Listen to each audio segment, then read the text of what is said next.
Okay. Hello, good evening, everyone. I'm Stephanie Kusie. I'm the Member of Parliament for Calgary-Minneponka, as well as the Shadow Minister for Transport.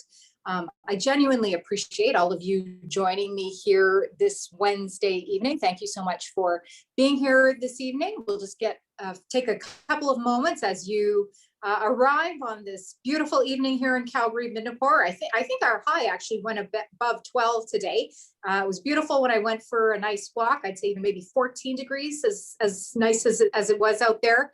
But I really appreciate you taking your evening to spend with myself and two very, very special individuals, two individuals that I have brought here this evening. Why? Well, I think it's very obvious. Energy, it is something that I'm very proud. I always say how I was born and raised here in the riding of Calgary-Minneponka, and energy is a big part of our history here in the riding, here in the city, the province, and something that we've always been very proud to have as part of our society, and of course, to contribute to Canada. But things have changed. Things have changed a little bit in the last 5 years in particular. We've seen with the arrival of the Trudeau government in particular. I don't shy away from saying that, and I don't believe my colleagues would either. We've seen completely inhibiting legislation in the forms of C-69, C-48, which has made it very difficult, frankly, for our energy sector to continue as we knew it.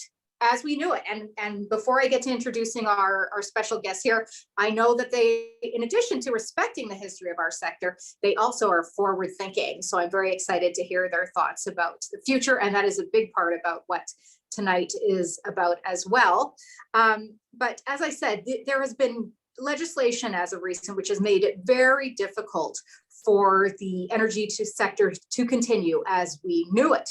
As well here in Calgary, something that I've seen is a real move towards the tech sector. Yes, tech jobs are excellent. We had the recent announcement of the 500 jobs, and certainly more to come in the future. We're hoping with the Rogers-Shaw merger, these types of things. But I genuinely believe that Canada and the world still need energy. Our energy as we knew it, oil and gas. But at the same time, as I said, we also have to think forward and think about the future. I think we do need to think about a transition. I was actually on a fascinating call today with the Trilateral Commission. The topic was electric vehicles, and we just had fascinating discussions in regards to, very frankly, and I know Greg would have a lot to say about this, or I should say MP Mclean would have a lot to say about this, about the true environmental good qualities about these vehicles, given things such as batteries, the items within the batteries where we source these minerals which are required for the batteries, and really the entire carbon output from, I believe they say, well to wheels is the term. So my point is, we are in an interesting time where I still believe Alberta has so much to contribute in terms of our natural resources sector, the historical aspects of it, but also, yes, we have to look forward. We have to look to the future in many regards, in new types of energy, in these electricization or electrical, they talked about there being the electric vehicles and then electrified vehicles, how there's a difference between the two because one still has the hydrocarbon component to it. So I'm very excited to have this conversation this evening with these two subject matter experts. I will go so far as to say that. So I've said enough, I've set the stage. Again, I really feel Canada and the world needs Alberta's oil and gas, but we must think forward. And so to answer your questions, to provide some insight as to the energy landscape as it exists today and where it will go into the future, I am so proud to present. I can't believe these two individuals gave up their Wednesday evenings for me. First of all, The Honorable Sonya Savage. Minister Savage was elected to the Legislative Assembly of Alberta on April 16th, 2019 as the MLA for Calgary Northwest. A lifelong Albertan, Savage has been a strong voice championing pipelines for years. Isn't that the truth? That's another thing I love about these two, just experience out the yin yang. And I tell you, two of the smartest people we've got here on the Alberta political field. Earning a Master of Laws in Environment and Energy, she practiced law for 13 years before taking a job as an advocate for the oil and gas industry. After working 9 years at Enbridge, she accepted a role as the Senior Director of Policy and Regulatory Affairs at the Canadian Energy Pipeline Association in 2015. She has handled the pipeline industry's large policy files, including regulatory reform, Indigenous reconciliation, legal, environmental, and climate change. Sonya Savage was appointed as Alberta's Energy Minister on April 30th, 2019, relying on her extensive background in the industry and spending the last 12 years fighting for pipelines and the energy sector. Minister Savage will continue her work to promote and develop Alberta's oil and gas wealth, hooray, and deliver on getting pipelines built. You've heard of Miss America? Well, this is Mrs. Pipelines, ladies and gentlemen. You know, I sometimes when people are reading my bio for the 500th time, I'm just so sick of myself, but gosh darn it, Minister Savage, I'm just so pleased to have you here this evening. Please go ahead and address the group here with a statement. Well, thank you, Stephanie. And I'll try to be quick. And I think you relayed my optimism in your opening comments on reasons for optimism. But it's been a really difficult year, and in fact, it's been really a difficult 6 years since 2015. We came into the COVID-19 pandemic and the price collapse, the OPEC Russia price war, at a very big disadvantage after around 5 years of not only a low price environment, but a situation where we had the federal government, and at that time previously the NDP government here in Alberta, that were bringing on policies that were layering on red tape, that were making it more difficult to get things approved and to build pipelines. So we came in at a very difficult time into the pandemic. But looking to the future, I'm actually pretty optimistic.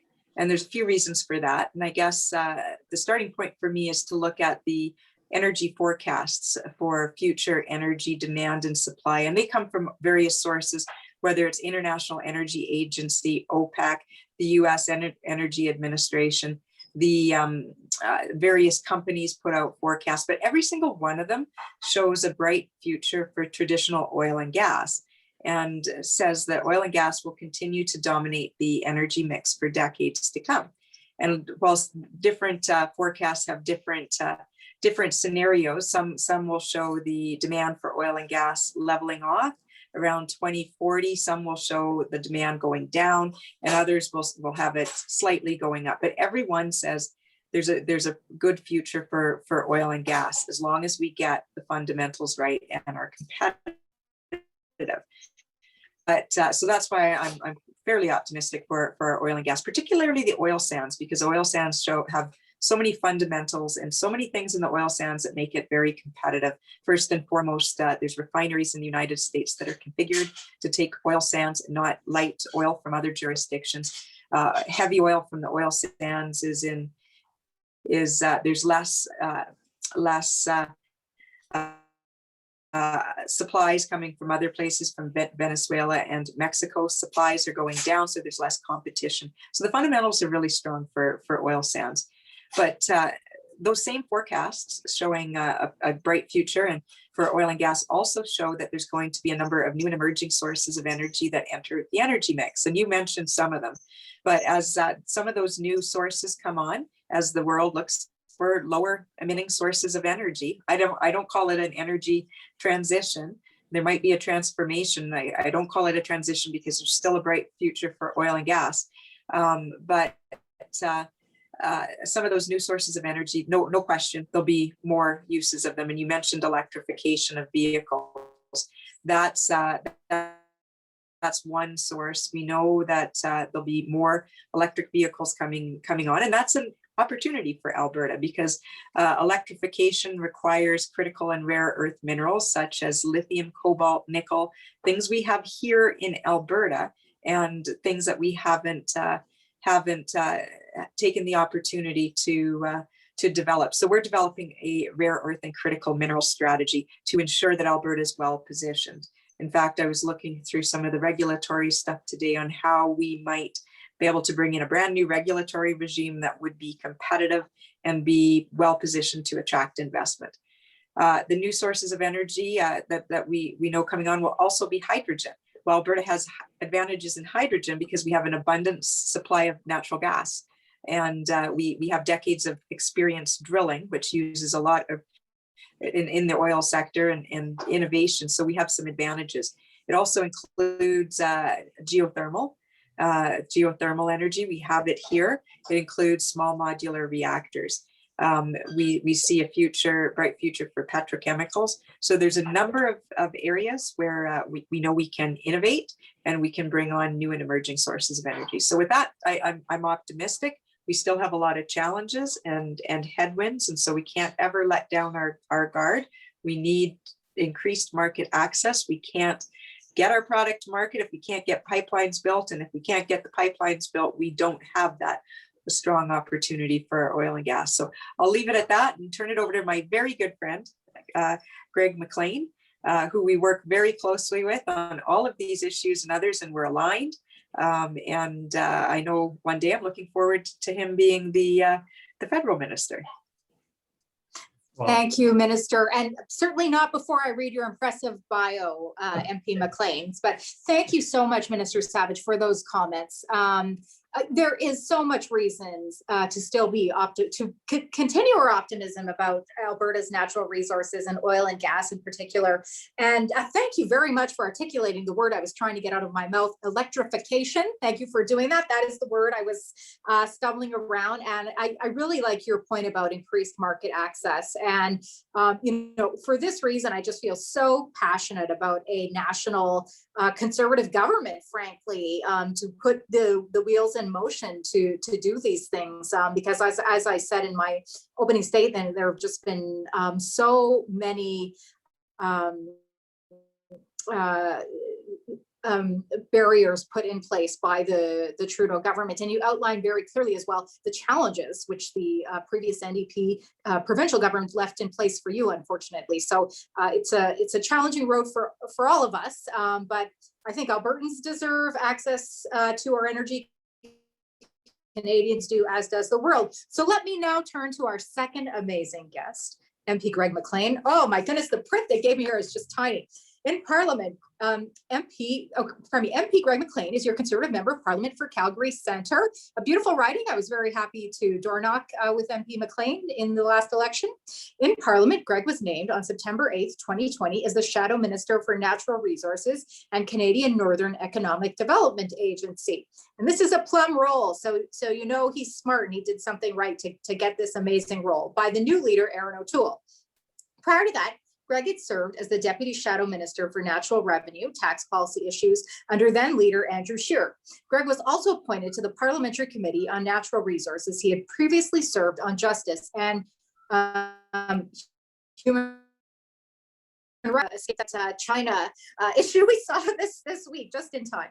Before being elected in 2019, Greg worked as a financial professional for 20 years, including work with our vital oil and gas sector and with startups in technology.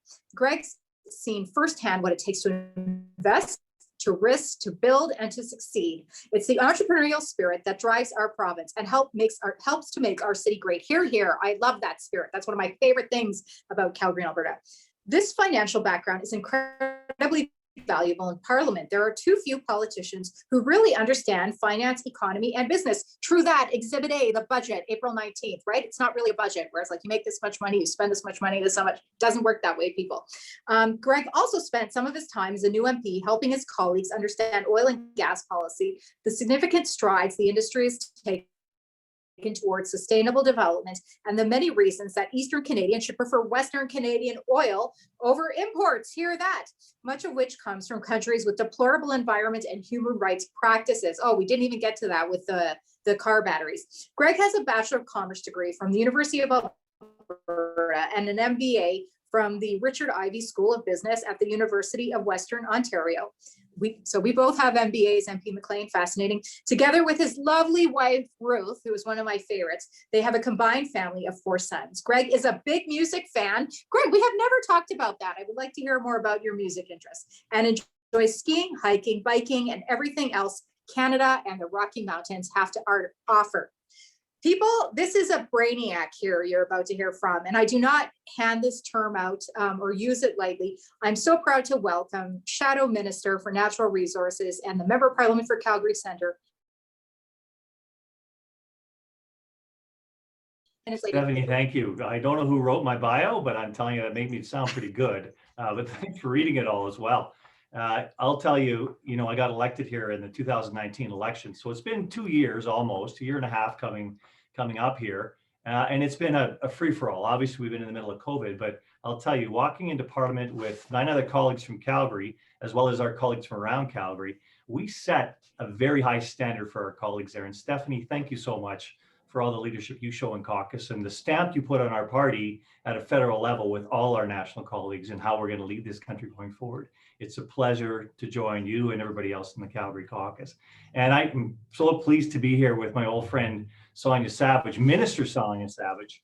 And that's something I always have to make sure I say Minister Savage now, as opposed to Sonya, can we have a glass of wine together? But it is we've done a lot together. We've known each other since university, the minister and I have. So it goes back a long way. And now we get to work on some real issues that are really going in the wrong direction as far as the country's energy policy goes. And the minister and I keep wanting to say Sonya, the minister and I keep discussing how the future looks as far as an energy profile for a G7 country and the value we bring forward in a North American context, but also in a world context for contributing not only to the energy profile of the world, but also the environmental footprint that we need to reduce in the world.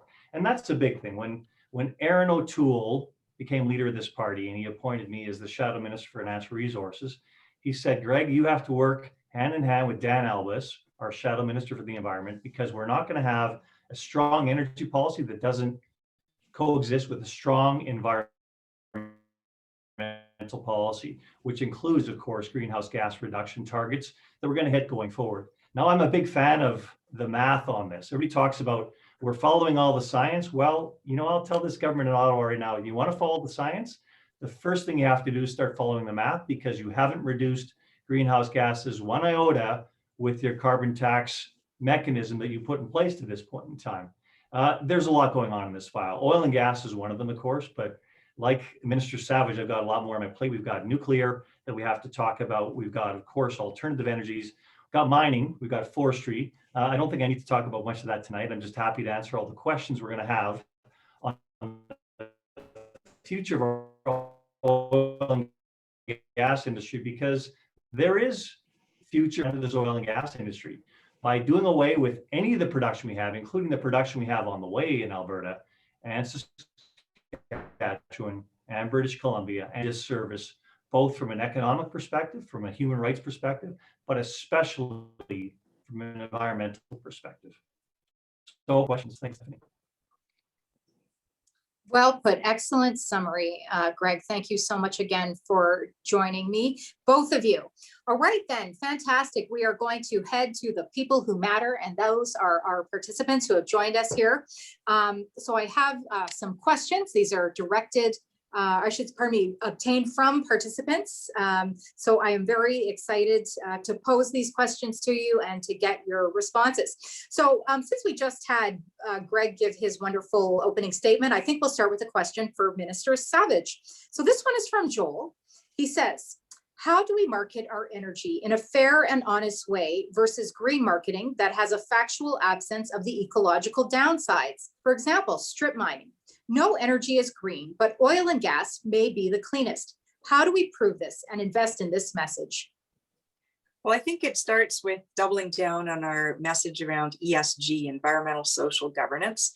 And that's becoming more and more fundamental in Canada and Alberta to be able to get financing for investment and financing. And it's also, it also is needed to build confidence in the world that our oil and gas is is environmentally friendly, and that we are taking steps to reduce emissions.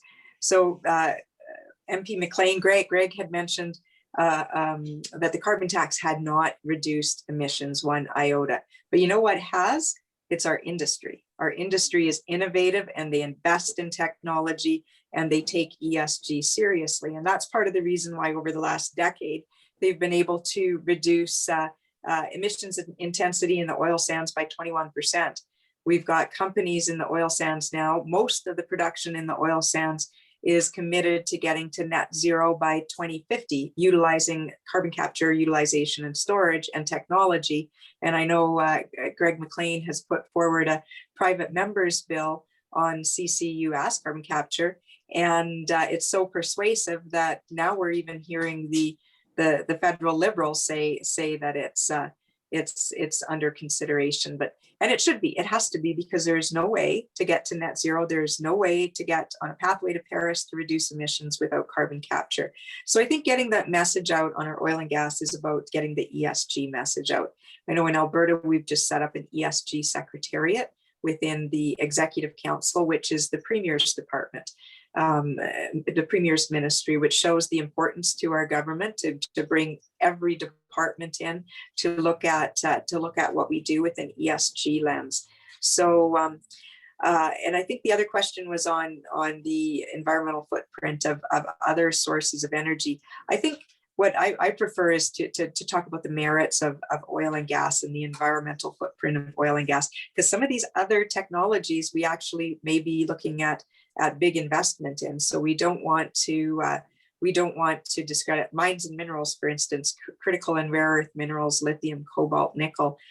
In Alberta, we get the sources of a lot of those minerals from brine water, which as a product of drilling, oil and gas drilling. So we can do it at a low environmental footprint.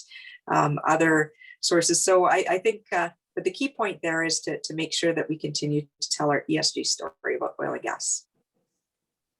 That's excellent. And I couldn't agree more with you, Minister Savage, about the extent that industry has gone to here in Alberta to create clean and green energy in terms of their industry. So that excellent response. Thank you. All right, Greg, we'll go to a question for you.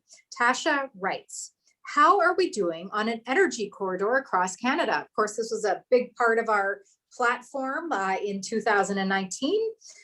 Will there be a position clearly identified in the Conservative platform when we go back to the ballot box this year? I hope so. It was a great policy in the last election. You think about what a corridor means. I mean, a corridor isn't like a hallway. A corridor is a very wide swath of land.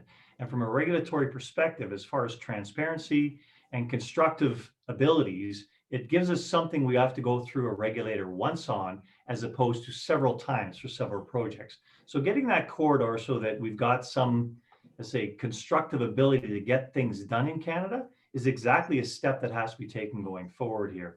How that fits in at the end of the day is going to be seen, because you're going to have to get the resource to that corridor, or the hydro or line, or whatever the transportation may be. Could be a rail line, could be a road, but you have to go through an environmental assessment once.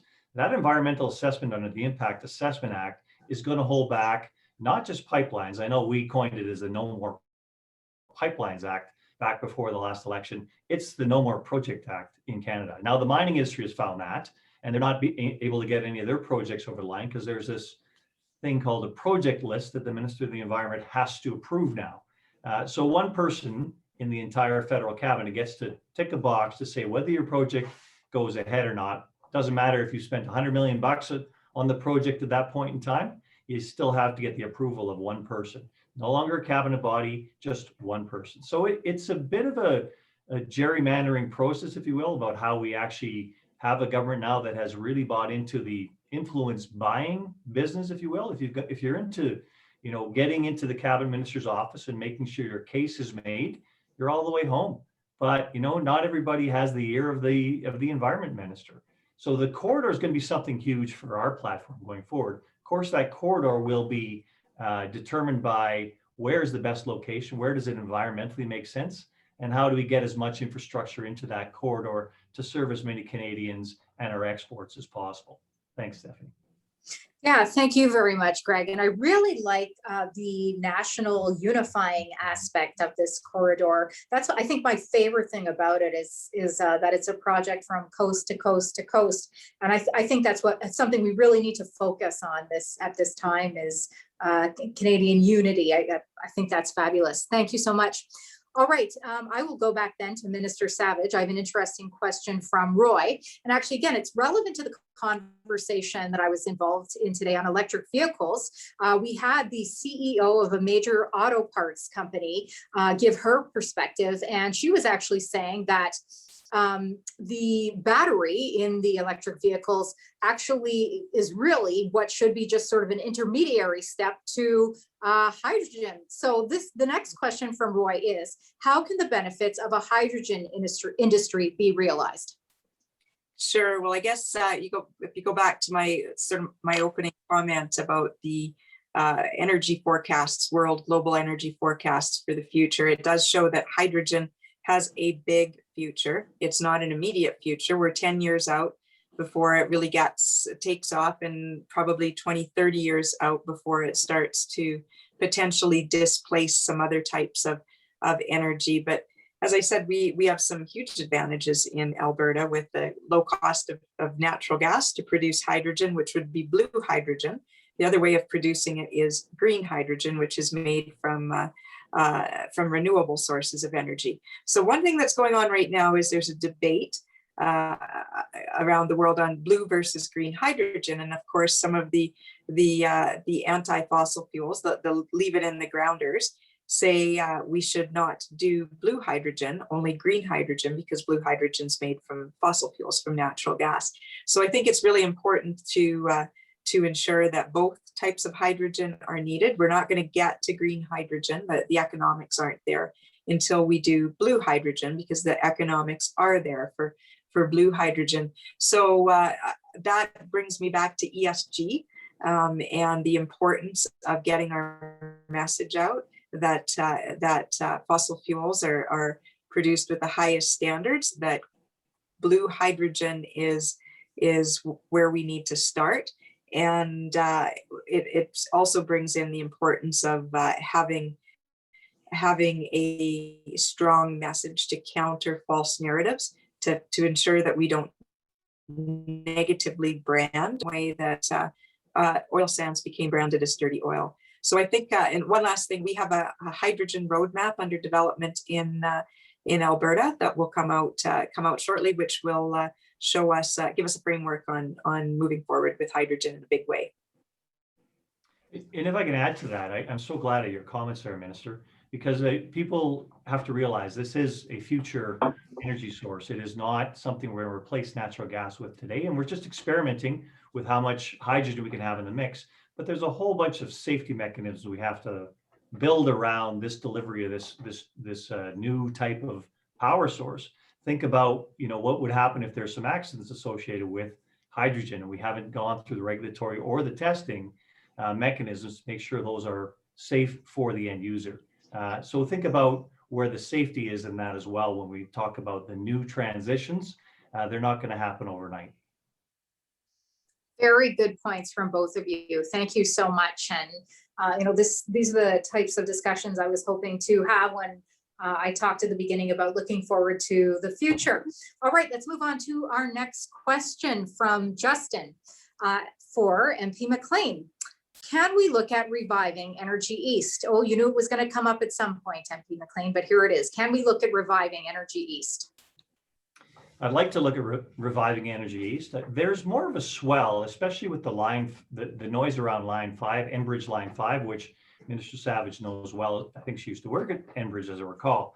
Enbridge Line 5 is delivering 540,000 barrels of oil a day towards our refineries in Sarnia. But there's other oil that comes into the pipeline and exits in the pipeline, other oil products, into the United States for their refineries as well, and for their heating needs in the United States. So it is a very essential line, but it also takes, if you think about it from a national perspective, it takes a resource from Western Canada and delivers it all the way to Eastern Canada to turn into products they need in Eastern Canada, not just petroleum products, plastic products, which are part of the building blocks of their whole industrial economy in Ontario. So if that gets cut, we're in a big problem because we're going through the United States. That's why we're making such a big deal about it. This cannot be cut. And we're hoping the Liberals really hoist the flag here and say, no, you cannot cut this.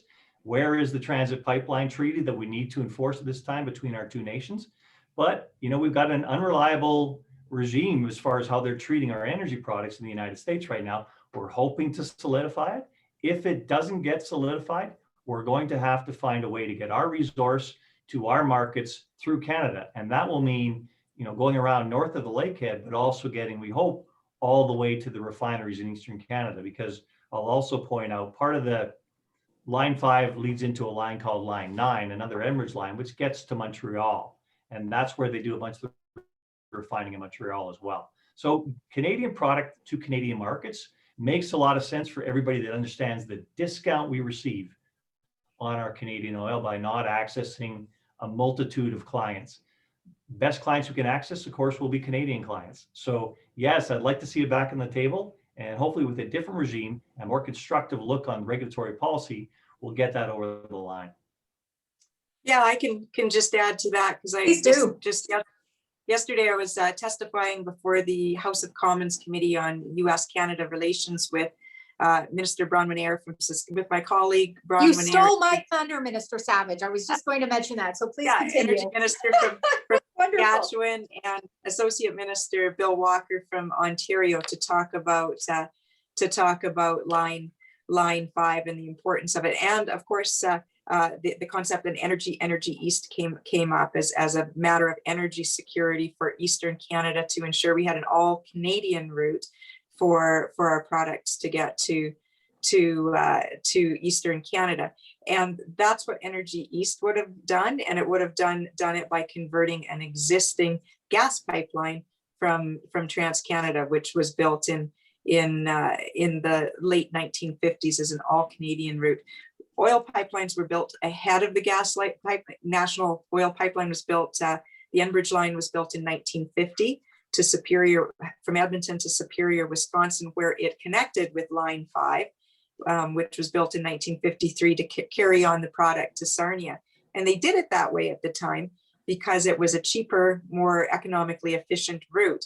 But it had that same argument come up, that it was not a secure source of supply for Eastern Canada because it could be interrupted. And that's why the TransCanada gas line went through an all Canadian route. But as I mentioned at the committee, that dream was quashed thanks to the Liberals and Bill C-69 and layering on layer after layer of regulatory burden that the company couldn't take, and it was canceled in 2017. So it should be a lesson learned, a hard lesson learned for the Liberals and for Eastern Canada on what happens when you don't allow the market to operate, when you don't allow pipelines to be built efficiently, that you run into the risks of Line 5 being cut off and 50% of the refinery crude oil supply for Ontario being cut off, and almost the same amount for Quebec. So it should be, if it's not a wake-up call, it should be. No, very well put, Minister. And I'm so happy to hear that you were at that committee on Canada-U.S. relations. This, if you don't know, was one of our opposition day motions. We've had a lot of success with our opposition day motions, I'm happy to say. But this, I think, was just a great win for Canadians in terms of shedding light on how we can bring forward the best in terms of the special relationship that we share. So fantastic that you were there yesterday, Minister Savage. So continuing on that lesson learned, which, well, from the Liberals, my goodness, it's so hard for them to learn lessons. But continuing on that thought, I have a question here from David. What can Alberta do? And this keeps me awake sometimes. What can Alberta do about C-48 and C-69? What can we do as a province when we are faced with such damning federal legislation? Yeah, so C-48 is the tanker ban, and C-69 versus the impact assessment. Thank you. We are challenging the Impact Assessment Act constitutionally. The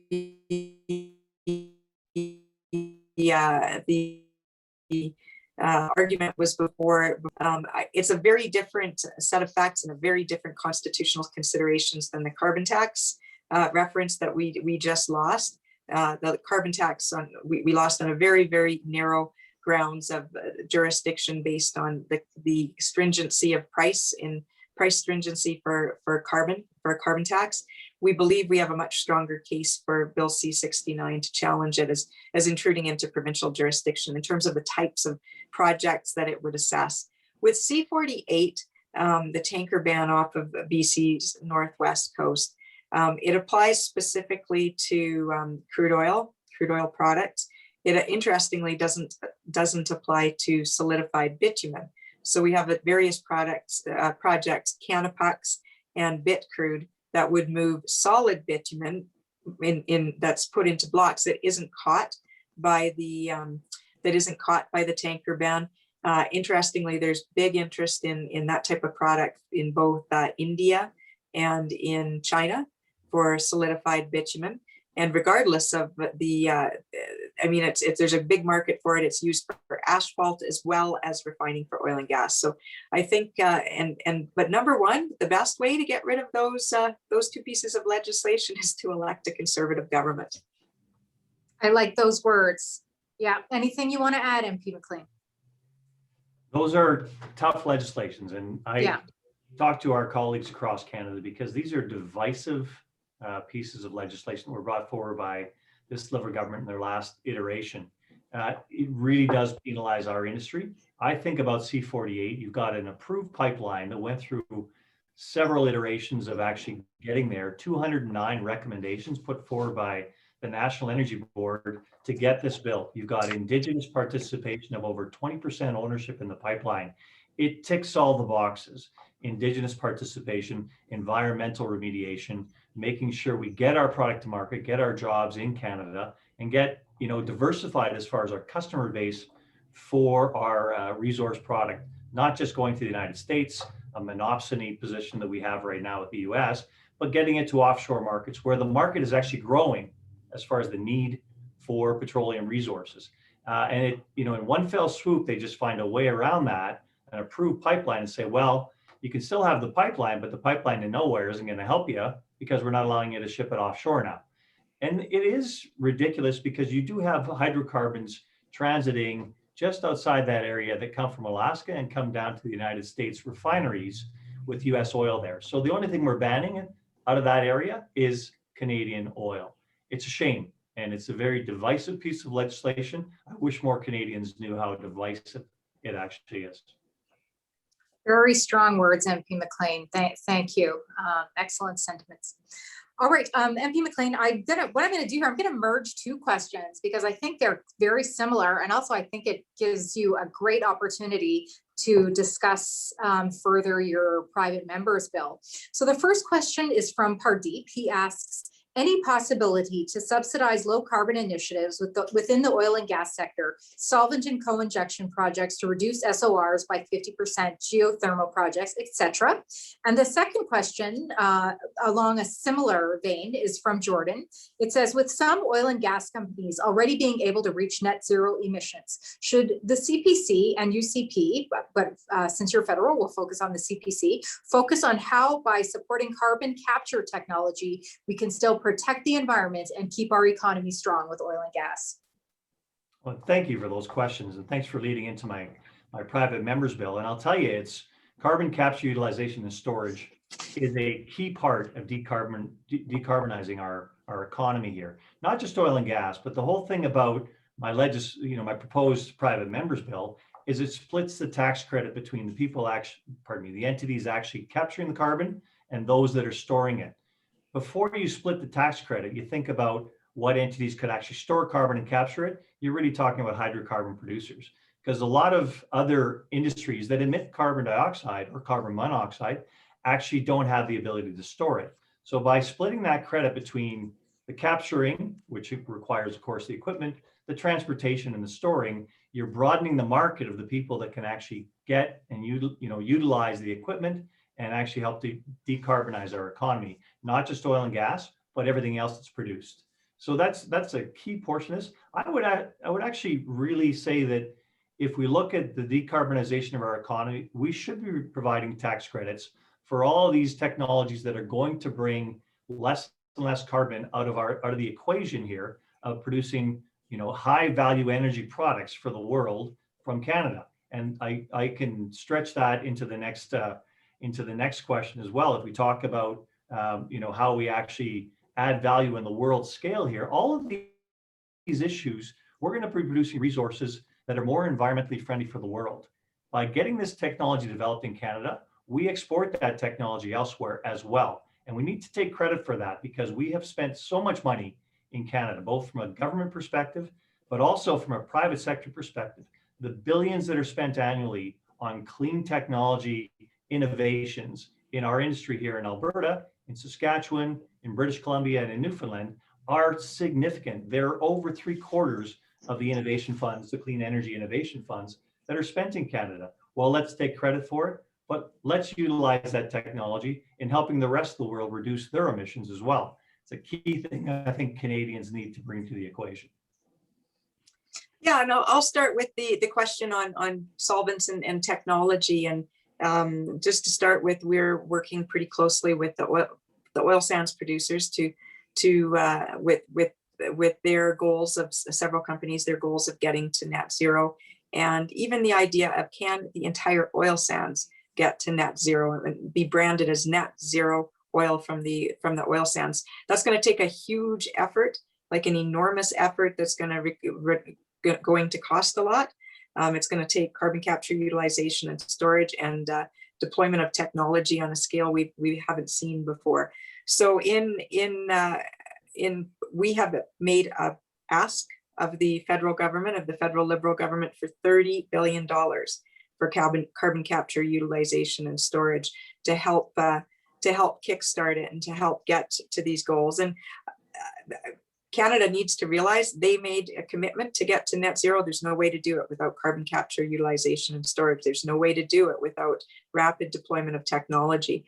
From Alberta's perspective, we've been working with industries for, well, I guess the numbers I've seen is that the Alberta government, provincial government, over the last I think it's the last decade, has put in over $20 billion on environmental technology, emission reduction. The industry itself is something like $24 billion. There's a lot put into it already. We have our TIER fund, our Technology Innovations Emission Reduction Fund, the heavy emitters carbon levy that generates about $750 million a year, which can be, the purpose on that is to push it back into the industry for environmental measures and carbon reduction. So there's a lot of steps happening. It's going to require an effort from to do that, an effort from the federal government, from the provincial government, and from industry. And I wish Greg Mclean was in Ottawa working on this file. But the one thing I can say is that regardless of who's in government in Ottawa, it's investors that are asking for it. It's banks and financial institutions that are asking for this as much as it is governments. That's why the industry itself is leading the efforts to reduce emissions, because if they don't, they'll be cut off of investment and financing and even insurance. Let me add, while we're talking about numbers, Sonya, one of the things I like to make sure people understand, because we have to answer the questions all the time from some of the opposition parties about how our oil and gas industry is subsidized in Canada. Let me say that's hogwash. There's a whole bunch of drilling incentives that are ways about getting employment happening in our sector at certain points in time and in certain formations. We know that. Calling that a subsidy is not a net subsidy at the end of the day. This is an industry that's contributed $600 billion in what we call economic rent to governments over the last 20 years. So if you took that $600 billion that's gone into government coffers and you actually utilized it for something that continues to provide employment here, I'm certain we'd come up with some fantastic solutions for technology innovation in Canada. Oh, thank you both for responding to that. Because we're talking about our historic natural resources. We've talked a little about hydrogen, which is the future. And I see carbon as capture as the progression along that energy line, if you will. So thank you both for those responses. The next question, speaking of the future, Minister Savage, this is a really interesting question. And I think, one that we see the opposition talk about a lot, the provincial opposition, but perhaps is on the mind of many Albertans, and that is, what is the role of the Alberta government in energy diversification, right? I mean, we have these incredible oil and gas resources here. To me, it's ridiculous. This is why at the beginning of the session, I said, people are saying, oh, tech. And I'm like, oh, that's so ridiculous. Like, is there like a tech tree here? Or is there like, no, there's, we've many incredibly valuable high-tech individuals here in Calgary. But just as important, we have all these incredible natural resources here for us. And so when we talk about these things, you talked about hydrogen being in the future. I really enjoyed your comment about the rare earths sort of path line, like, again, looking into the future. So, when we look at these other forms of energy, wind and solar and all these types of things, I mean, I have a really hard time believing that we are anywhere near having them as significant aspects or percentiles of our entire energy usage. So given that, what do you see as the role of Alberta government in energy diversification? Because it seems as though we have people trying to push us, and we have to be forward thinking, but we also have incredible resources here. To start with, that's, you made mention the opposition, the NDP in Alberta talk about diversification, but the starting point on that is they did nothing. They had all those opportunities, and potential was there when they were in government for 4 years, and they didn't bring in or even start or look at a critical and rare earth mineral strategy. Nothing. Hydrogen, they did nothing on. We're building a roadmap. Same with geothermal. They've done nothing. So all of these different sources of diversification, energy, new and emerging energy, they didn't do anything. But the starting is to bring in a strategy on what you need, strategy or a roadmap on what we need to do to bring in investment and to help enable these sources of energy. It's a proper understanding of when the market will bring those types of new energy on. So that's what we're doing, is bringing in the strategies, bringing in the regulatory frameworks. We passed a geothermal bill last fall.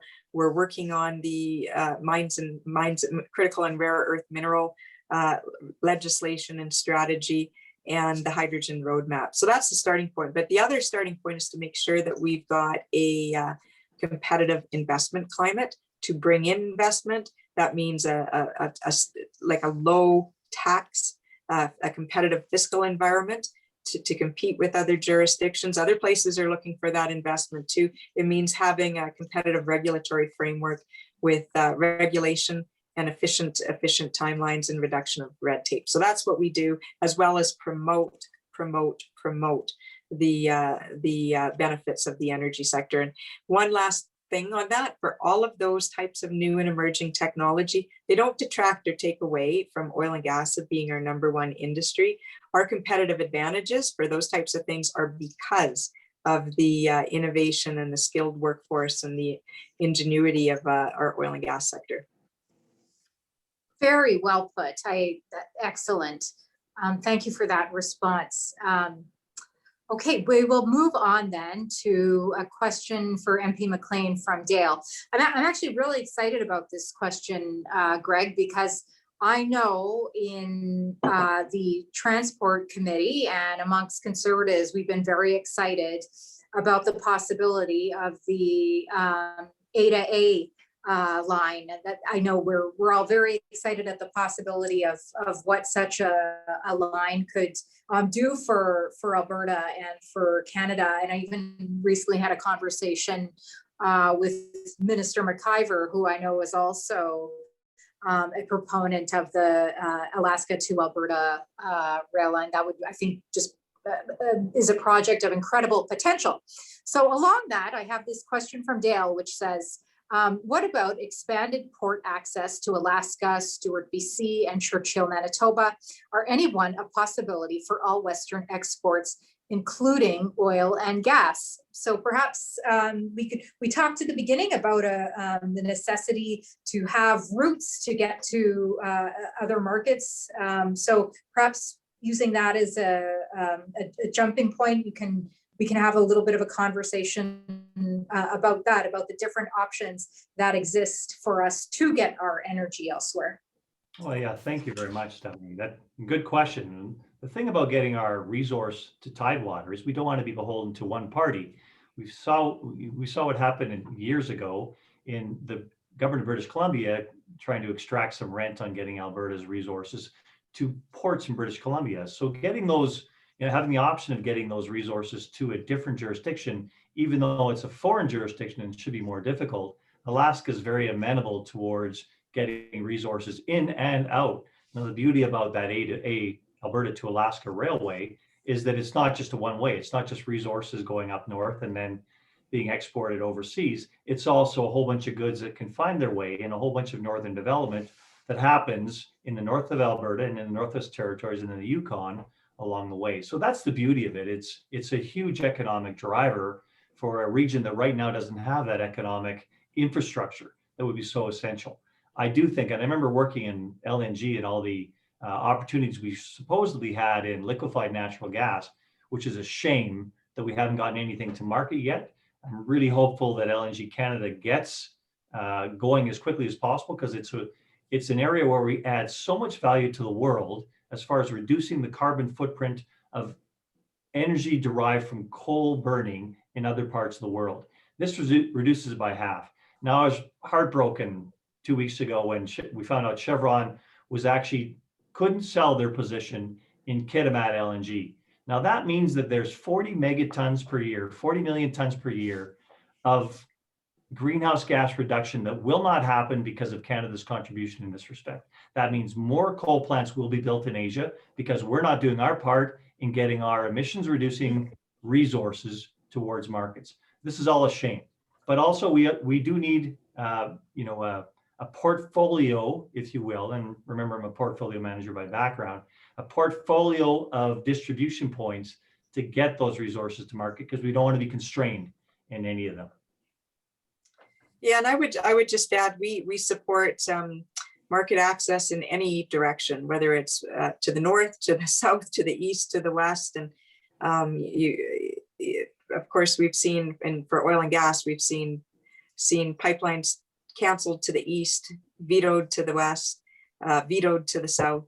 It's growing more and more difficult. I know Greg spoke to corridors, and that's there is an appeal in the corridors. It's an enormous initiative to get one up and going, and the work up front, and to get bedrock projects into there, like an anchor tenant. So there's a lot of work, but it doesn't mean we don't do it and we get going. And in fact, in Alberta, we've got one of our MLAs is Shane Getson is working on the corridor initiatives with Minister McIver, with myself, with all of us, because he can dedicate specific time to it. So I know he's working really hard at it. Awesome. Yeah. That's fantastic. I like your response, Minister Savage. North, south, east, west. Okay, I'm going to give you both the same question. It's a tough one. We got to finish with a tough one, but then you're going to have an opportunity for some closing remarks of optimism for this group. So my last question, we'll start with you, Minister Savage, before we give MP Mclean an opportunity to respond, is from John. And I know John, he's very practical, very level-headed. But he asks, how long will Alberta elected representatives put up with this? The deck is fully stacked against us by an astonishingly corrupt federal government. I feel this way all the time. Our eastern cousins are clearly going to re-elect the Liberals. Sorry, Greg, I take opposition to that. But anyway, I get his sentiment. As much as I think and know that you will fight against that, there needs to be a plan B. Confederation, as it stands now, seems designed to destroy us with our own money. I hate stuff like this, but it resonates with me a little bit. What is plan B? There needs to be a new deal, and somebody needs to design that and lead us to that. So what's your response, Minister Savage, to someone like that who says, you know, we are being bamboozled by the rest of Canada, by the East? You know, why do we tolerate this? What's your message to John? I think we have to elect a Conservative government. We had relative peace across the country under Stephen Harper, good governance for over a decade, that respected provincial jurisdiction, that treated provinces fairly, that looked after the West. This is purely a Justin Trudeau issue. We did not have these problems under Stephen Harper. So my solution on this is to elect a Conservative government. And I think I would say that my conversations with Aaron O'Toole, he gets that, he knows that, and that's what we need to do. In Alberta, we've had a fair deal panel that gave their report a little over a year ago. It's hard to remember when, because the last year of COVID seems like a decade has passed, and it's hard to put time into perspective on how much we've gone through in the last year. But there's initiatives in the Fair Deal panel that are being worked through right now. But fundamentally, it's electing a Conservative government in Ottawa. I like it. We're going to prove John wrong. Sorry, John. Greg? And I couldn't agree more with Minister Savage.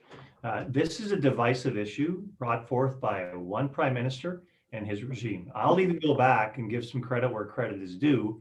Pre-Stephen Harper, pre-Prime Minister Harper, you think about the Liberals under Jean Chrétien and Paul Martin had relative peace across the country, except for obviously the Quebec situation that happened earlier in their tenure. But there was no division around the equalization formula that we're facing so much in Canada right now. I remember when I first got elected, and Stephanie, you probably recall this, you and I and a couple of our colleagues sat in the floor of the House of Commons one night and nobody else was there.